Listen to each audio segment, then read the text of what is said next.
Hey, guys. Coffee with Closers, episode 4? Are we on 4? I think so. Yeah, I keep losing. Episode 4, Wednesday, June 9th, 2021. Good to see everybody this morning. Welcome. Absolutely. So, Gavin, you just asked a question before we went live here. Where am I? What beach am I at? I am down in Seaside, Florida. I think that's 30A. 30A. Yeah, that's right. 30A. That's awesome. Nice. Yeah, we come down here every year. Yeah, we stay in we rent a house in a neighborhood called Watercolor. And I don't think Watercolor is actually a town or a city. I think that's just the neighborhood. But basically, we can walk to Seaside from here. So 30A, that's right. 30A, nice. That's awesome. How long are you there for? So we got in town on Sunday, and we are leaving out Friday evening. So we got another couple days. So about a week. Awesome. What have you been doing? Just chilling out, beach? Just chilling out, man. Lots of margaritas and Mai Tais and frozen drinks on the beach, which has been awesome. Nice. That's I right. wouldn't expect anything else. That's right.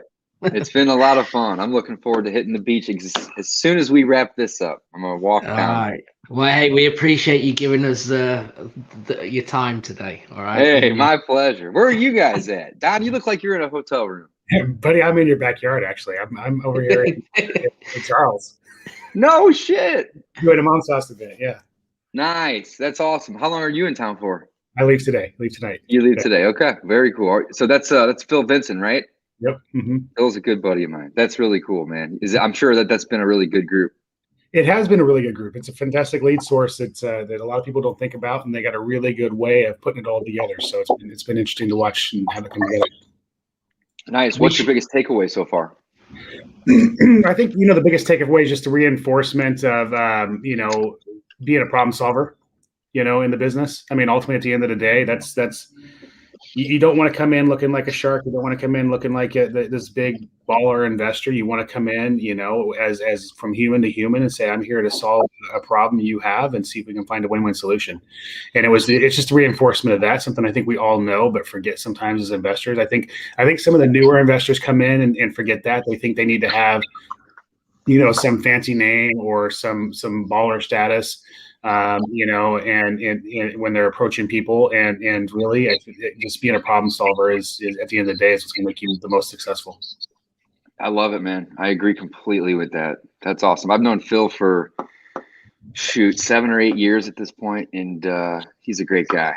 Everything about that guy. I speak highly of him on all fronts. So that's cool, man. I'm really excited for you. No, that's great. We should probably get them guys on at some point as well. Yeah, we'll get Phil on for sure. He's I talk to Phil probably once every other week or so. We talk quite a bit, so that's good. Gavin, what have you been up to, man? What's new? Still in Savannah. Went out on the boat this weekend. That was awesome. Got out on the boat. Just working. I'm actually building some new material for the course. Actually, just giving a little spruce. Just to try and keep to the point. I think no one's interested. I'm trying to shorten modules, short to the point, right? Just working on some better actionable content is what I've been working on. So I've been doing that. We just staged a house on Monday. We had pictures yesterday. We had a little scare though. We had a flash flood in Birmingham, Alabama, and they were staging the house while this kind of flash flood thing was happening. And next thing, there was water all up against the front door because it's not rained the whole time. So, and we're about to the staging, we're ready for pictures. So we get this video, it's coming up and we're like, please don't go in the house, and luckily it didn't go in the house, but it did ruin all of the landscaping. So we've got to redo all that. We've had to put extra drainage in. So, I mean, it's probably cost us $600-700, so nothing crazy. I'll take it. But when you see it literally up against the ledge of the door, you're only thinking that if it's inside, this is going to be a mess. But it didn't get in there, so that was kind of a crazy little moment there. But other than that, it's staged. The pictures are done. It looks great. It should be listed Thursday. So that's been happening. We just bought one Friday last week. We got another flip on the go. So yeah, just active, just getting the day to day. But I'm in Savannah. I'm not traveling right now. The weather's been a little rainy on and off, and it's hot. Yeah. So yeah, I hear that. Don, Otherwise, what you been up to, man? What's new with you? Not a lot, man. I've been, we talked last time about making some changes and stuff like that. I've been looking at my organization and just trying to find some really good, actionable things to make the changes I want to make. And part of that, I think I mentioned last week, is just getting on the phones again and talking to sellers and just really getting my head around the leads that are coming into the organization. And it's been a lot. I've been detached from the acquisition side for a long time. For a lot of years, but that's where I started. And, Dave, I know you kind of started in that role. There's just something that's really cool about the hunt, and having that conversation. So I've been enjoying that a little bit, listening to calls and dissecting calls and that kind of thing. But I think it's kind of a reinvigor of some of the passion, because this business can get transactional, right? And especially when you're running a team and you're out of the day to day, it can feel really transactional. And so getting in and just kind of talking to sellers again and breaking down calls and stuff like that, it's kind of reinvigorated some of the passion around why we do this, like being the problem solver and really, I think just the conversations with you guys and doing that, like I realize, like, I'm a sales guy. Like, I don't want to admit it, but that's the hunt. I love the hunt. It's not the money's extra for me, right? And so, I think as I do more of that, I'm definitely looking forward to bringing more of my aha moments to these conversations. For instance, I had a conversation the other day on a property where I was talking to somebody. They were a cold call lead. They came in hot. It was a laydown for the most part. But in the conversation, their number changed. And I was talking to afterwards, after the conversation, I played it back to my acquisitions team. And one of the things we noticed, I didn't notice when I was talking to this individual, is, they had a number they gave to the cold caller. And we had a conversation about that number, and then they wanted more. And when they brought up the higher number, I didn't acknowledge it. It was like it wasn't even in the room. It didn't even exist. I just went right around that number, continued the conversation. We got back to the contract. I went back to the original price they said.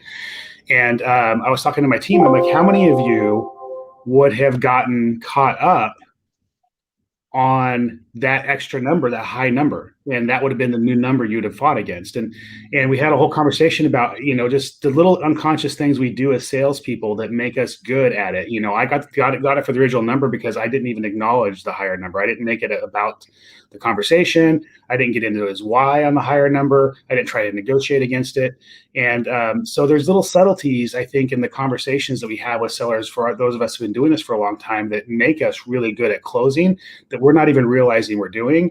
And I want to try to bring more of that out in these conversations moving forward. So hopefully on some of these calls, I'll be able to play some of my own calls back, and then you guys can tear them down and dissect them and give me advice, and we can talk about where I did right and did wrong. And I'd love to do that with you guys as well if you're talking to sellers. So that'd be a fun thing to do moving forward.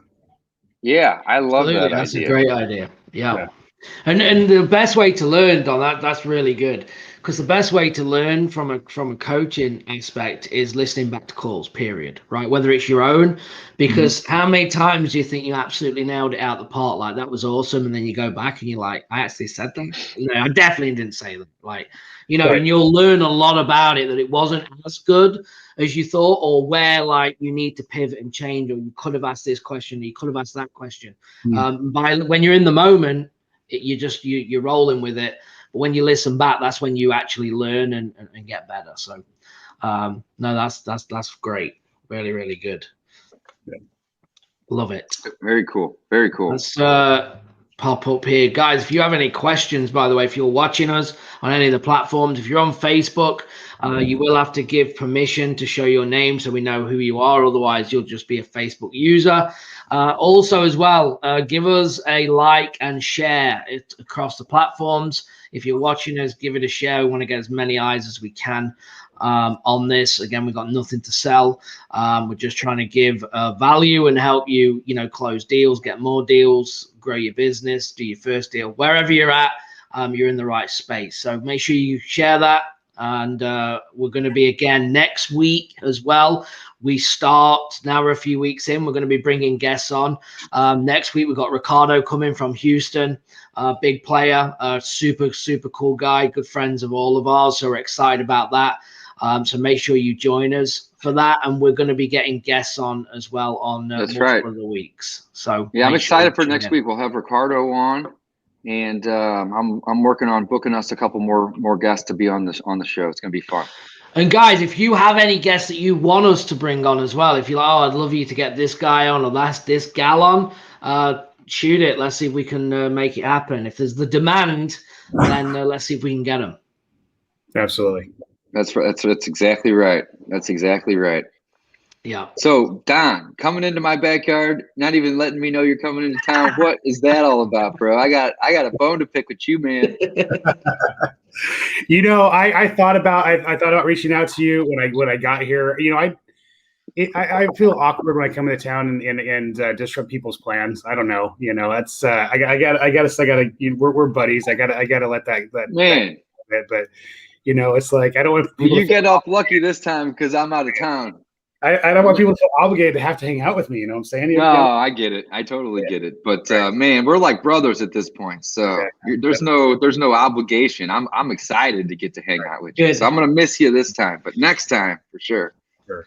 Good save that, Don. Good save. That's right. I bet you knew he was out of town, didn't you? That's why you didn't reach out. Let's be honest. You knew he was in Florida. Yeah, I'm sure he flew in and went right to the event and he's flying right back out. I doubt there's a whole lot of extra time to kill anyway, but that's good. Is it a 2-day event or a 3-day event?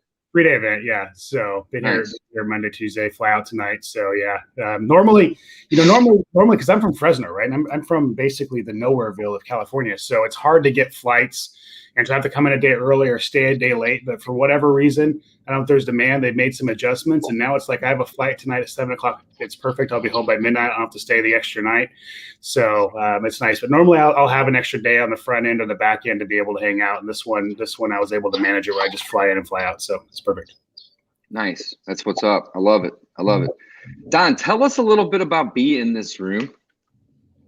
Okay, so beinthisroom.com is the call to action for the Inner Circle Elite, right? I mean, the whole idea is, sharing space with people who you can really relate to, who you can support, who can support you.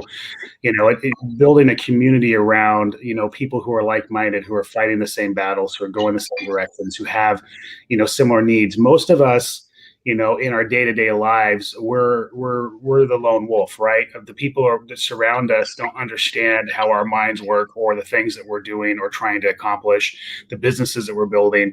In some cases, our spouses are part of the business. In some cases, they're not. I can't go home and talk to the people around me about my struggles. Some of the things that we deal with as business owners would crush them, through fear or emotion, right? Or they just don't get it. And so being able to align yourself with people where you can come in and you can be vulnerable. We lost him. He's probably getting a phone call or something like that. Yeah, he said enough's enough. Gavin, you been golfing lately? No, I haven't. I've not been on a course it's embarrassing. I don't know. Dave, I played like 27 holes last year. It's embarrassing to be a golf professional and playing every day of your life, and then now I play like, 27 holes a year or something. It's crazy. It's embarrassing. And I want to get back to it though. So I know we're going to have a multipliers golf event thing. So I'll definitely be doing that and attend that. So I thought it'd be pretty cool as well. Like, I don't know if it's possible because I guess I wonder if there's like way more Americans than there are like foreigners, let's say. But it'd be cool to do like a little match, like a Ryder Cup style, for our group. That'd be pretty interesting. Like all the foreigners against, the Americans. If we could divvy it up enough, it'd be a lot of fun. I love it, man. I can't wait. It looks like we're gonna have a little group getting together in Phoenix sometime in maybe October or September or something like that. So Yeah. that'll be really, really cool. So we got Brent from Texas. He says, thanks for taking the time to do this cast. Absolutely, Brent. Thanks for coming. Thanks for listening. If you have any specific questions for us, ask away. We are here to help. And Gavin and I and Don, we love real estate. Like love real estate. Like so much so that like in the evenings, like instead of going and watching TV, I'm like reading real estate books and like listening to podcasts. And I know the rest of these guys are too. So, we love educating ourselves on real estate, talking real estate. And we are, at this point, we just like giving back. Like we're not asking anything out of this show. We just want to, use this opportunity to get together and talk to each other and talk about some of the struggles that we have and get each other's opinions. But also, anybody that's listening and watching that has questions live, and that's another thing. This is live right now. We are live, right? Yeah. So if you got anything that you're struggling with or you want us to talk about, drop a comment down below, guys. That's what it's all about. And it shouldn't matter what platform you're watching it on. We're using StreamYard here today to broadcast this, so it should pull all that stuff in.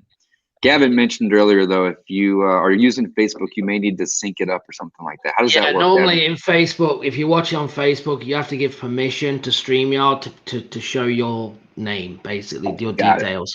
Otherwise, it says Facebook user. But when you're watching on that platform, it should like give you a little notification that just say you approve, and then it will show like, hey, instead of saying Brent from Texas, it would have just said Brent's name. That's all.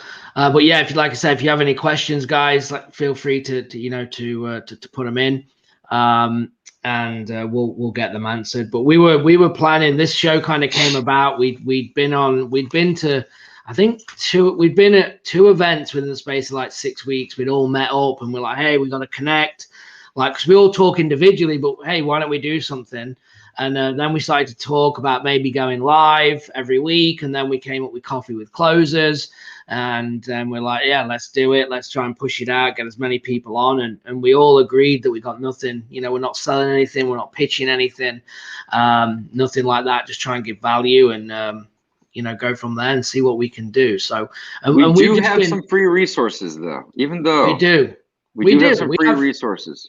We definitely do. Which, Dave, you got a number they can text or a website that they can go to, right? If you want to put that up. Yes, I do. So if you guys text, looks like here, I'm gonna put it at the bottom of the screen, 314-310-5221. Text flip to that number. And what that'll do is it'll send you back a link to our free resources page. And that page is actually coffeewithcloserslive.com. But also when you text in, it'll opt you in to getting weekly tips and tricks from myself, Gavin, and Don. And over on that page, Coffee with Closers Live, and we can actually drop that here in the comments area too. But I'd highly recommend you guys text, because again, it's going to opt you in to get the weekly tips and tricks, which are really, really fun. But over here on our Coffee with Closers Live resources page, we do have a Facebook group. So we would highly recommend you join that group. We also give away a free wholesale contract, really just a free real estate contract, really. But we use it for wholesaling because it's got some CYA clauses in it. There's a free joint venture agreement. We have an assignment agreement over there. We do also have a seller lead sheet, which is actually from US Lead List. I used to use those guys to pull leads. And they I've got one, Dave, that I'm going to give you to add as well, that I use. Well, I love it. I love it. And then beneath that, we do have some resources, like basically some free trial for batch leads, batch driven, REI Black Book, and then of course be in the mastermind group that all 3 of us are in, that Don actually runs, and he's back. I'm back. Back in the game. Back in the game. Looks like he's on his phone this time. I am. My computer crashed, and I don't know if my connection on my phone is all that good, but it's great. Turn your phone sideways for us so we can see your pretty face. There it is. There you go. I like it. Very cool. Well, Gavin and I were just reviewing the Coffee with Closers Live website, some of the free resources we have over there. There's also some free trials, guys. I personally use Batch Leads, Batch Driven, and REI Black Book. Batch Leads gives you 5,000 free property leads included with the 7-day free trial. Go take advantage of that, guys. Even if you don't want to continue using the service, just cancel within 7 days. You get 5,000 leads for free. Come on, that's amazing. Batchleads.io/closers. Batchleads.io/closers as well, if you want to. And then Batch Driven's the same thing. You know, they give you a 7-day free trial.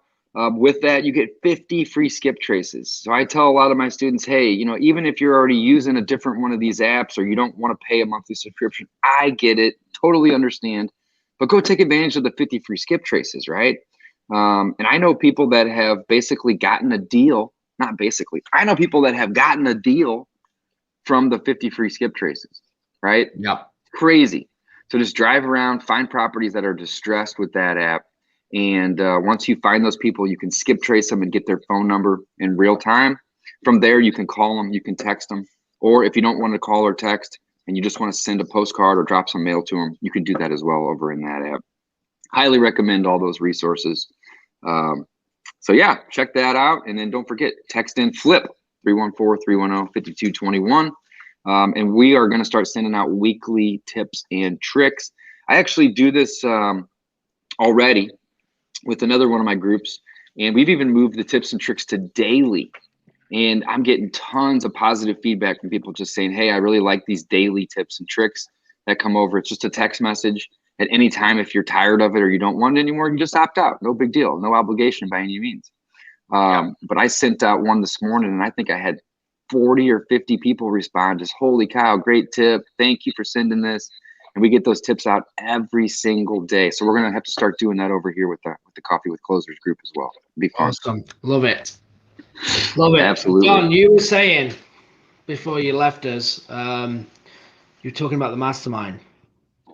Yeah, I mean, I think we gave everybody the gist of it. You know, the whole point is just to not try to reinvent the wheel and do things on your own. The point is to get around people that really understand what you're doing and can give you sound advice. You know, the point I was making about not being able to go home and have the conversation is, you know, when you're going and talking to people that don't understand, you know, KPIs, you know, key performance indicators, or, you know, what marketing budget needs to be. Like if I go home and I tell, you know, somebody in my circle that, you know, I spent, you know, $40,000 this month on direct mail, you know, I mean, that's to most human beings that don't understand what we do, that's going to be a gut-wrenching emotional response to, yeah, are you crazy, right? So what? Being able to just be around people that can really understand what you're doing and why you're doing it, what you're wanting to accomplish, and give you sound advice from a place of, you know, understanding and experience. It's important to have those people around you.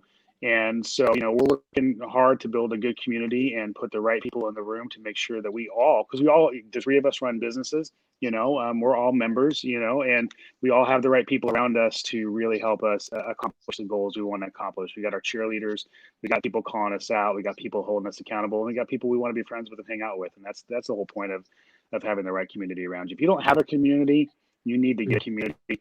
It's a game changer. So I'm in 4 masterminds myself, you know, and then, you know, of course we have the Inner Circle Elite. So I don't want to say I'm a mastermind junkie. I just understand the importance of relationships, and we're all in a couple of them together, you know. Yep. We're all, So we are. You know.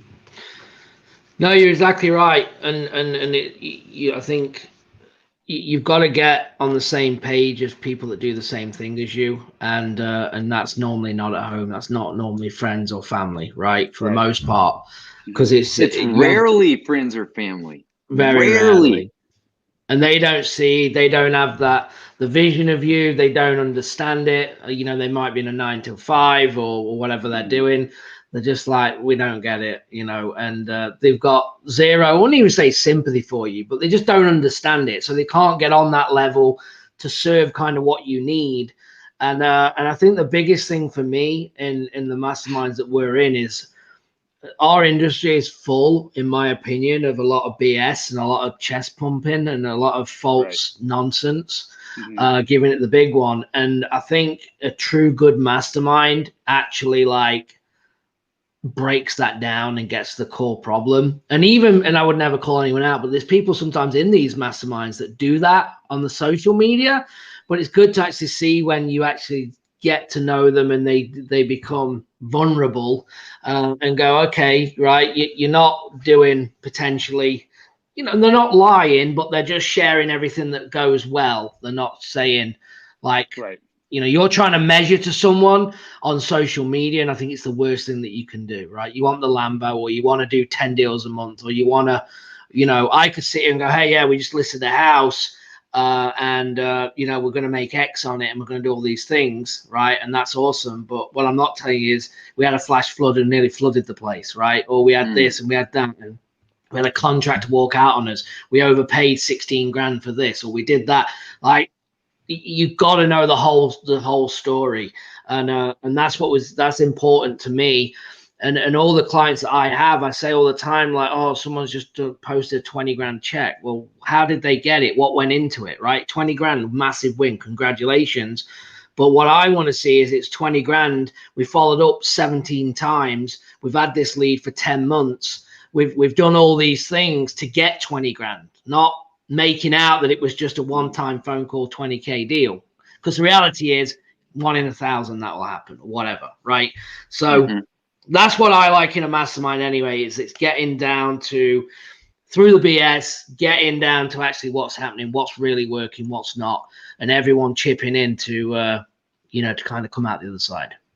Yeah, man, yeah, I absolutely love it. Yeah, nailed it. I agree. Yeah, I agree, and I will tell you guys, I mean, Dave, you've been at our meetings.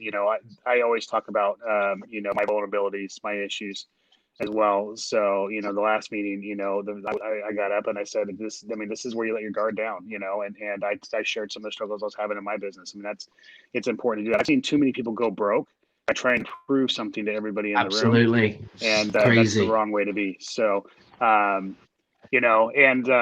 yeah, I don't. It's just an amazing thing. I've learned so much from teaching people. In these communities, I've learned so much from being able to chase people in these communities. You always need somebody to teach, and always need somebody to chase, and I think it's just important. So, yeah, and you do a good job. To be fair, like, you'll get rid of people as well if they're not on the same, core values and vision, which is important for the group, because there's no point having a bad egg in there that's not bringing value, right? I think any mastermind, you're there to give, you're not to receive, right? You'll automatically receive by giving, and it's just the way that it works. Where if you're just coming to share nothing and take, it's not the place for you, in my opinion. I agree. I love it, guys. I absolutely love it. Let's talk about our goals. Oftentimes people, they don't necessarily have good goals. They don't have any goals. And, they try to put together a plan without having a goal, and a goal without a plan is a dream. So you got to have a goal. You need to put together a plan in order to get to where you want to be. Right. So I don't know if we've talked about this yet, but I think it's a good opportunity. We don't have a whole lot of questions coming in today. I'm curious to hear what your guys' goals are. I'll lead. So my goal is to get to 150 doors in my portfolio. Right now I'm at 51. I think I can get there in the next 2 years, maybe sooner. It may take me 3, but the goal is 2, right? 2 years or less. I'd also like to get to 50,000 a month passive income. Those are my 2 goals. Right now, the passive income is probably somewhere around 15 or 18,000. So it's not bad, right? I'm financially free, but I'd like to get to 50K a month.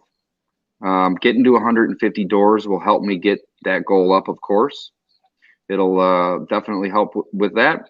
But there's other things that I'm doing, with investing and coaching and affiliates and dividends and whatever else it may be to help get to that goal. So that's my goal, guys. 2 things basically: 150 doors, 50K a month. No, that's good. And what's important about goals is that they're your own, right? Like, I couldn't think of anything worse, and maybe I'll change, because I do believe that goals change, right? As you get older, as you know more, you get wiser, things can always change. So I don't think a goal is the end, it is a moving target. I personally could not think of anything worse than having 150 doors. Personally, right? Hey, and that's just okay. me being. It is. I just couldn't think of anything worse. Like the headache and the hassle of all that, and like boilers going out and AC's thinking it needs new roof. Isn't that funny how we have different goals? That's why I'm asking. I know it, and that's why I want to point this out, because that's why I like these discussions, because we're not here just to say, oh yeah, Dave, I want 150 houses. No, I don't. I can't think of anything worse than 150 houses. Right now, I might have an apartment with I'd be probably more like with 40 doors in an apartment or something, but single family, 150 houses, single family, for me, just no. Like, it's just not for me. But that's all like good for you. You're the bird guy, and it's awesome. I love that. That's what you want. I want that for you. It's just not for me, you know. So I just wanted to point that out and just say that's why I asked, because if we all had the same goal, this would be a really boring call today. Absolutely, it would. So you know, for me, and this is why I say the goals are always changing. Like when I got into the business, not knowing absolutely anything, never read a book on real estate, never took a course, and kind of got straight in to coaching is how I started. My goal was to work from a phone or laptop and do everything virtual. And the reason being is that I could, obviously from England, go and visit family, right, whenever I want, and still operate a business. Basically, operate a business from absolutely anywhere was the goal. But I was willing to work 12 hours a day to do it. It wasn't the work. It was the fact of doing it from anywhere. So when you achieve that, then it's like, all right, cool. I'm working, but now I got to like put systems in place. I don't want to be doing all the day-to-day anymore. So the goal then changes, right? So I just want to point that out, how goals will change depending on who's watching this and kind of where they're at. Yeah, now, and they should change, you know, naturally. Especially if you hit a goal, you have to change. Because let's be honest, if you get 150, when you hit 150, you might say, I'm happy with that, and you might want 200. You might get to 100 and say, I'm done. 100's enough.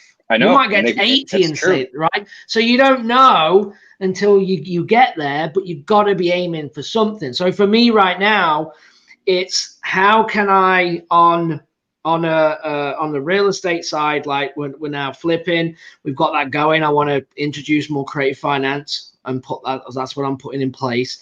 And my real estate business is to run completely without me, right? That's the goal, except for high level doing check-ins. Okay. Because I also am a personality where I still like to know what's going on. The thought of me not knowing what's happening stresses me out.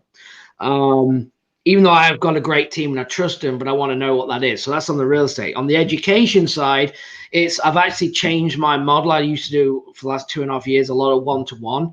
I'm actually going back into a group setting and deliver more value to the group, though, on a day-to-day basis to be able to serve more people, okay, and grow that. And that's kind of what I want to do. So I guess long-term in real estate is to own some rental properties, but to have them free and clear, okay? Not to have 70% owed. I've set my goal at 10, and then I'm going to see how I feel about it. So I got 2 free and clear right now. Yeah. So I almost want to go to the bank and refi them, cash them out. I know, and that's the other thing. I don't want to do that. I like them having the capital locked away like that. But again, everybody's got a little different goal, and that's okay. Why not throw a HELOC on them and just have that money available to use when you need it, but have it that way it's kind of unlocked, but it's not just being used to be used. So I have that. Okay. Yeah. The downside to the HELOC though is it has to renew. Not that that's an issue, but there's a cost there, and there is a risk of there being a hiccup for whatever reason. You know, if you can just get it into something longer term, then you don't have to worry about that. Also, the cost of the HELOC that I have right now, it's like $1,500 or $1,800 a year, even if I don't use it. Not a big deal, of course, but you know, just money that comes out of my bank account, regardless. So, Don, that's a great answer, or that's a great question, though. And there's really no right or wrong way to do it. You know, there's really no right or wrong way to do it by any means. And with the 10 though, here's the thing: they're not in always rental areas. I want Airbnbs, right? So I actually want to be Airbnb-ing them. To bring in more cash flow, to probably double or triple the cash flow to what a normal renter would be.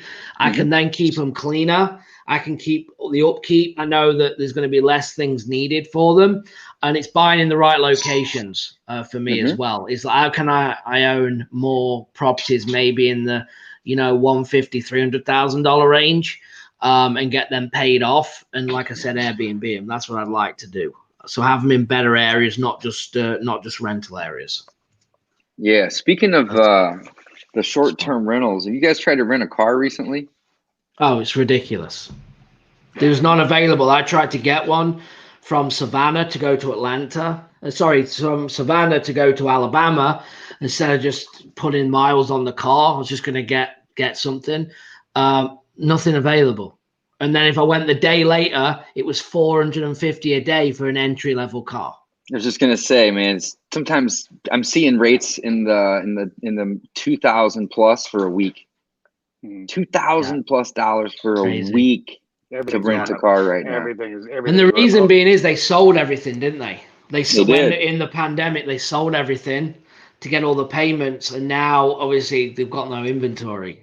Is basically what happened. Well, you did well. You went and booked a cheap one, and then they hit you with all the fees in Key West. Yeah, when I was down in Key West, David got a cracking deal. Yeah, just a couple of weeks ago, I'm looking on Enterprise and these other big services, and it was like $800 or $900, and that was actually cheap compared to what it is today. Today, I feel like everyone's starting to get out and move more, right? Yeah. But I went and got a cheap one, and it was like only $400, but then they hit you with every that's fee and tax, and it ended up being $800. I should have just went to the damn Enterprise. What you gonna do? Don, tell us about your goals, man. What are you working on right now? What's the goal for you and your business right now? It doesn't even have to necessarily be business. I have so many goals right now because I'm running multiple things, right? We have the education side, we have the mastermind community, we're doing coaching. I have my real estate business, which I'm, in some ways working on rebuilding, for the wholesaling and the rehabbing. So I have a lot of goals that would probably take, several hours of conversation to break down. But I will say, Gavin mentioned short-term rentals, and I just met with an amazing guy in my community. In fact, we need to have him on this show. His name's Kyle Stanley. He runs a podcast about short-term rentals. Really smart dude, really good giver. And he's actually, I've been in this game for 19 years now, and there's still stuff I don't know. Like I'm not comfortable evaluating a short-term rental. I'm not comfortable, picking the zip codes in the cities that, I was thinking Nashville would be a cool place to have a short-term rental, and talking to him, finding out that, Nashville, it's illegal. You can't do it. So,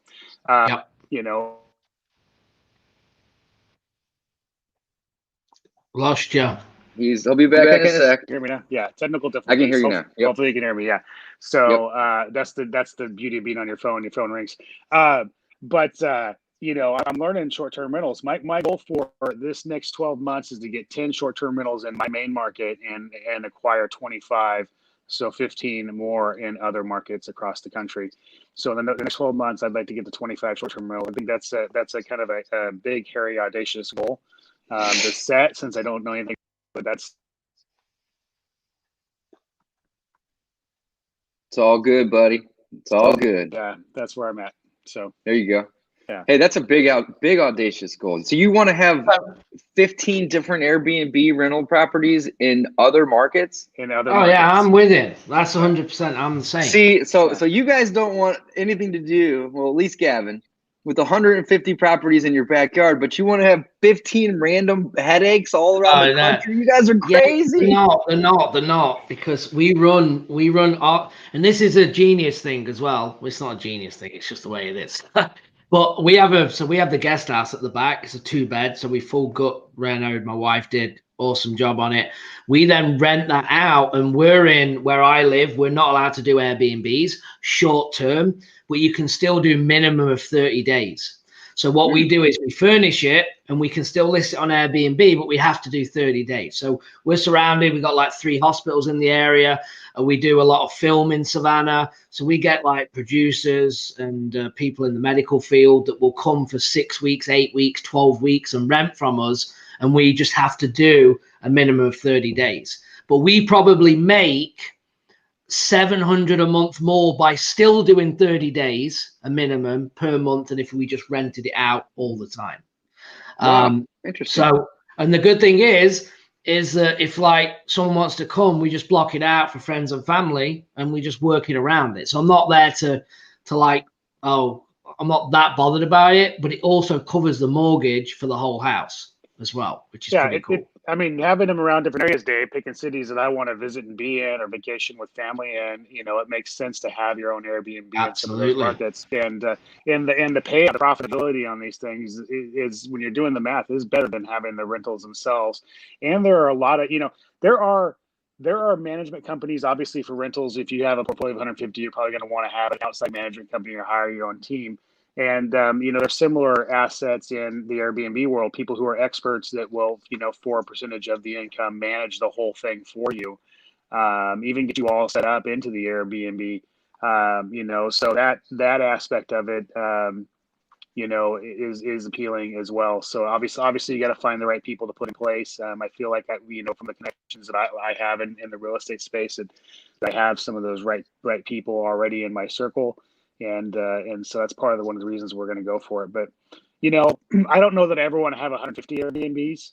I think like Gavin said, I think 150 is just, it's a lot of moving parts, but who knows, goals change. I didn't think I was ever going to have my eyeballs on Airbnbs. A handful of years ago, I'd have told you that it was, it was something that wasn't going to be around very long because cities were already starting to crack down on them about 5 or 6 years ago. But the industry hasn't cracked down as much as I thought it was going to, and so I feel like it's time to start putting my toe in the water and see what happens. Yeah, it's definitely hyper local though, right? Like the whole, like for instance, you had mentioned Nashville earlier, Don. Yeah. You can do 30 days in Nashville though. That's what I was just gonna say. I can't imagine the state of Tennessee has any restrictions. It's probably just the county or the actual city of Nashville. But that's probably also, like Gavin was talking about, it's probably just limited to less than 30 days. So you could still do an Airbnb there. Mm-hmm. You just got to make sure that you're only renting it 30 plus days. Or if somebody only wants it for 2 weeks, that's fine. You give them a discounted rate, but they need to basically book it for 30 days or whatever. Yeah, and you're exactly right. If you go 3 streets down from where my house is, it's full Airbnb, do what you want. So it is literally in certain areas and restrictions, like downtown up to 3 streets past, in this kind of window bubble, only 20, like even downtown Savannah, they're allowed short-term rental, but only 25% of the zoning area can be an Airbnb rental, and you have to apply to get approved. So if someone drops out, you can take the spot if you're next up. And once you're in, you can keep it. And then people, I don't know how all that works, but then people are actually selling properties saying, hey, this is Airbnb. We have the license for this property. And I guess it's transferable in some markets as well. So it's pretty unique, but it's a no-brainer in my opinion. So yeah. I love it. Chris, go ahead. Go on. No, you're good. No, I was just going to say, and to Don's point, it's freedom, right? If I can have one in Florida, one in Nashville, one in Phoenix, one in Cal, and I can do that, then when I want to travel, I can stay at all these places and block it out for me. So, yeah, I love it. That's true. There's a little bit of selfishness and freedom aspect in it for sure. Yeah, but that's okay, guys. I think that's the point. Exactly. I think that's the point. That's why we work so hard. Come on, that's what it's all about. So Chris Jackson says short-term rentals in the B and C class areas are underserved, and I think that he's right. I think it definitely depends on where you're at, though. Right? It's very hyper local. Chris also said, if I can get $1,200 a month for a property, I would only have gotten, let's say, $750. Section 8 or something along those lines, I would be with it. And I'm with you, Chris. I agree 100%, right? If you can increase your monthly income on your investment property, why wouldn't you, right? Yeah. So I have 2 Airbnbs here in St. Louis. They're really not in the best part of town at all. And we make a little bit more money on those as short-term rentals than we would on long-term rentals, but not a whole lot. And I would say that the area that we're in is probably a C area. So, the A and the B areas, I think, are going to give you a much higher return. And the C and the D areas are going to be a little bit less. But again, if you can make more on those in the short term than you can on the long term rental, then go do that. That's a great a great thing. So there's obviously pros and cons to everything in life, especially real estate. With the short-term rentals, you're going to have a higher management cost and or time commitment.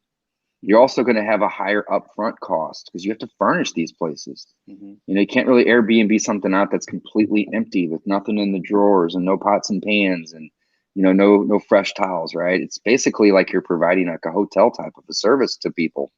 But as long as you're aware of all the pros and the cons, I think it's a great thing. I think as well, like on that, that's a great point.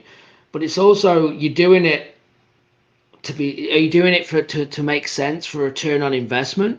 Are you trying to do it from a selfish aspect as a lifestyle? Are you trying to do a bit of both? Like, I'm trying to buy a house in Phoenix. I have been for the last 6 months in a certain area that I'm going to be in it for probably 600,000, right? And I'm going to try and let's say spend 6 months a year there. So the other 6 months I'm going to Airbnb it. And I'm only doing that to offset some of the expense. That's all. I'm not buying that property to make money. I'm just trying to wash costs, right? That's a great example, man. Because that's part of the goal. I'm not. Would I be buying it to do in this area to do that to go and make money? No, that would be not a good investment. But it's a personal investment for me, so I have the goal of what I'm trying to achieve on it. Yeah, man, I love it. I can't wait to come visit you out in Phoenix. Yeah, I know. Well, I've been trying for 6 months, so don't hold your breath. So what struggles are you dealing with trying to find this house, Gavin? The market, Dave. I'm not gonna lie. I've gone to I know. I'm just asking. I've been getting in emotional bidding wars. I've done it all. I'm paying 40,000 over asking cash and still losing out to 80,000. Like, I've got so annoyed that I'm like, 50 over, let's do it. Let's see if we get it. And then someone's gone 80 and I'm just like, I can't even win. So I've even stopped the last 6 to 8 weeks just to kind of just regather myself. when you're trying to find a property for your personal residence or your personal hangout, that's what the challenge is. We can find deals in any market. It doesn't matter, all day long. We're going to make money. We're going to find deals. But when it comes something that you're going to want to put your family in, it's got to be the right neighborhood, the right school district, the right whatever. That has been my challenge for years. I kept saying, until I find a deal that I can move into, I'm not moving into. I finally had to break and pay retail. I had to do it, and I made the seller suite. I paid what they were asking, but it was cash 50-day close, and they got to stay 2 months rent free in the property in order for them to accept my offer. And that's how I sweetened the pie to get it. And that was just the fact that I found beautiful homes that just were either too far away from where I wanted to be, or not in the right school district, or whatever. It sucks because we're not built to pay retail. We're not, and it hurts. And then I've even gone to paying over retail. Right. Like, that's the crazy thing. Like, my offer, if I would have done what I should have done 6-8 months ago and offered more and just got it, I would have probably had 60K equity already by now. That's how much the market's gone up in 6 months. And I could have paid over, but now I'm just chasing the tail, right? And I'm in an emotional battle, and I've had to just let's just revisit, right? Let's just all calm down a little bit because it's getting out of hand. And because the emotion, that's what's crazy about the emotion, is when you want something, you pay up. And it's difficult knowing what we know. But like Don said, I can't get what I want in this certain window. And people will bring me one 3 miles away. I don't want that, Right. So that's the difficulty. How are you looking for your deals out there? I know that we both have a bunch of contacts out there. I'm sure they're probably helping you. Do you have an agent that's helping you as well, or are you doing any direct to seller marketing? Or I'm just curious. That's the only thing I haven't done is direct seller marketing, because we're talking about Phoenix, where it's like being super pounded. competitive. Yeah, right. So it's like, and I had conversations. People are like, look, instead of just wasting your time, just pay 40,000 more to get it. And I'm like, yeah, I'm down. So I started doing that, because I'm like, I'm going to make it back, and still couldn't get the house, right? And it's just like, and then it just doesn't make sense. Like, people are making moves and doing things that just make no sense. And it's just because They want to get in the neighborhood because people are flooding California. So they're coming in with all the money anyway. So it's cash. Mm-hmm. And these aren't investors. These are just people that have sold their house for 1.5 million coming into this area going 600 cash all day. Needs a full gut, 600, 700 cash, no problem, right? So you're bidding against people that have got cash that are personally going to live there, and they think it's a great deal because they've just made a ton of money selling the property in Cal. Like, we lost out to a lot of California people. So speaking of California people moving out of California, right? I can see some of the reasons, but Don, you live in California. You are the Californian here on this call. Are you seeing people moving out of Fresno as well as I should say? Let me rephrase the question. Are you seeing people move out of Fresno at the same rate that people are moving out of San Francisco and Los Angeles? Those are the two big cities, obviously. And I think that there's probably a lot of mass exodus from those two places in particular, but probably the state in general, right? Yeah, I mean, I can't say that I see as many people moving from Fresno as you will from these larger cities. To be honest with you, there are definitely, California as a whole, even cities like Fresno, there is an exodus. My dispo guy right at the beginning of COVID moved to Tennessee because he just wanted out of as he put it, the People's Republic of California. So so there's definitely an exodus from our area. But the Bay, there's an exodus from the Bay for various Bay Area, California, for various reasons. One is, it's not all that glamorous of a city when you can't do anything there. The coffee shops and the restaurants and the nightclubs, and you're paying out the nose for basically a box, a studio size, house, apartment, or whatever. You're paying a premium to live there, and you can't do all the things that you would do to make it fun. And so COVID, with COVID shutting things down, and then businesses allowing people to work virtually, and realizing that was actually successful now with technology and resources that we have, we see a lot of people moving, obviously, from the Bay into states like Texas and Arizona, in other states, and turning them, purple, I guess, at this point in time. And then we see a lot of people from the Bay Area moving down to, of course, our market, Fresno. Because one of the things to understand about, like, the Central Valley, California, our median house value right now is about $315, right? It was $250 for forever. It crept up to about $315. It is priced like most of the country. People here from California, they think, oh, I'm in this big giant market in California. But the reality is, my main market is like most of the country. Our homes that we're rehabbing on average will sell for about $200,000 rehabbed. So, a lot of people from the Bay Area or from the LA area, when the market's hot and they have capital, do the same thing to us that they're doing to Phoenix right now, Gavin. They're pricing us people who live there out of the market and driving prices. That was the same thing in 03, 4, and 5. I remember, looking for a house way back in 2002 and 2003, and you'd go in and you'd make an offer over asking, and somebody come in with cash and pay some just stupid amount of money because you have all that Bay Area money. They're selling houses. They're selling, I hate to use the word shit boxes, but that's basically, you're selling a 1,200 square foot house that hasn't been updated in who knows when, in a neighborhood that's probably questionable, for $1 million, and you're coming down to Fresno and you're getting, a 3,000 square foot 5-bedroom home for $600,000 in a beautiful neighborhood. And it's a no brainer to them. We're a fantastic investment. You can still cash flow rentals for the most part, right? So we're actually, and where I sit, we're seeing what you guys are dealing with in Phoenix and other markets. Yeah, absolutely. And it makes sense. I mean, you make the money while you can, right? I guess. And people are probably thinking, well, hold on a minute, why are you paying $40,000 over asking in Phoenix or whatever? My plan is to, I have cash lined up to purchase this for cash. Then I'm going to stick a mortgage on it. Okay.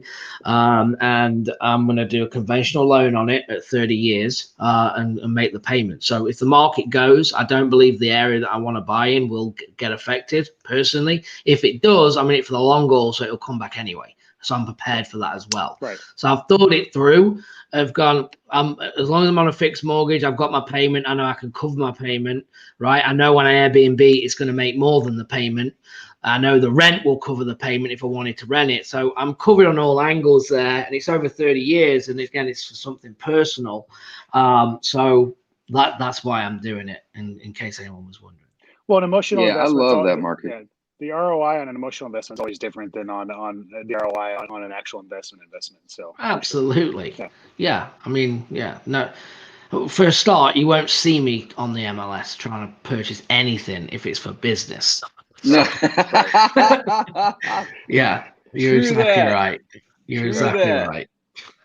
Yeah, that's man, I just got off the phone with Sam Prim. He's another local St. Louis guy, and he's doing amazing things. And last year, I think he was saying, don't quote me on this, but last year his team and him, they bought 240 houses, and 120 of them were from networking. So they weren't even from marketing. I mean, that is marketing in a way, right? But it wasn't really paid marketing. So he was telling me some of the people that he's buying some of these properties from were, mold remediation guys. He's buying from, or he's networking a ton with like divorce attorneys and probate attorneys and management companies. And essentially 50% of the properties that he bought last year were just free leads from marketing himself, from networking. And I thought that was really, really cool. So I know you guys are the same way in terms of leads, though, in terms of on market and off market. Like I probably buy anywhere between 2 and 5 houses a year on market, and we buy 90 to 100 off market. So it's just, you're not looking on the MLS for deals. Let's put it that way. No, it's funny because when I got back into the real estate game in 2012 after my unintentional hiatus, I was buying off the MLS even back then. I was buying off the MLS till probably, I would say, almost 2015, probably maybe into close to 2016. I was buying off the MLS. So it cycles. There are going to be opportunities again to buy off the MLS, but since probably 2016, I would say for sure it's been 100% direct to seller marketing or networking that has brought in the deals. But the MLS, it was definitely a source for us for about 3 years. And, I think people, depending on the market they're in and stuff like that, it's not living or dying by one marketing channel, understanding that the seasons change, the market cycles and changes, opportunities change. And you've always got to be not chasing the shiny object, but just understanding what's working right now and what's not. So. Yeah, absolutely. And we just bought the one that is about to be listed. We bought that from another flipper who an agent bought the lead to them. And they only work high end, and this wasn't. This is in like the 200, 250 range ARV. He's like, I don't want to fool with it. Do you want it? And he wholesaled it to us for $7,000. We paid him for it to give him some money. And, we should do pretty well on it. So relationships again, right? Super important. Super, super important. I love it. Well, guys, the cooler is calling my name. No, he's been watching the clock. I mean, he couldn't look at that. Right on the dot. Right on the dot. The beach and the cooler of these cold beers are calling my name. I'm on vacation, so I'm not an alcoholic that drinks at noon every day. This is the longest hour of your life, isn't it? Every time I've seen you in person, Dave, you drank at noon. No, sir. Well, when I'm with you guys, it's a different story here. That's also. When you with Don Costa, you're still up when it's noon. You haven't been to sleep. He never sleeps. It's amazing. Oh man, I love it. Well, guys, it's been an absolute pleasure. Next week, we're going to be bringing Ricardo on. Ricardo, I just met him in Key West a couple weeks ago. I don't know if you guys have known him for a long time prior or not. No, yeah. Okay, cool. But I'm excited to get him on. Yeah. Learn a little bit about what he's doing. I think he's doing a lot of virtual stuff right now, so it's going to be I interesting want to to hit hear. him. I want to talk about texting. I want to grill him on texting. Me too. I'm excited. So, guys, if you're listening and you're watching this right here, right now, or even the rerun later in the week here, join us next Wednesday, same time, same place. We're going to have Ricardo on. We're going to talk with him about what he's doing. He's a super successful real estate investor, just like the three of us here. And it'll be fun to get him on the show so we can talk with him about, what he's doing, what he is having success with. And also, we're going to ask some of the tough questions, like what is he struggling with? And what is he doing to overcome some of these struggles? I love asking those type of questions as well. So cool, guys. We'll sign it off. Enjoy. Until next week. See you We'll later. see ya. Thanks, guys. Bye-bye.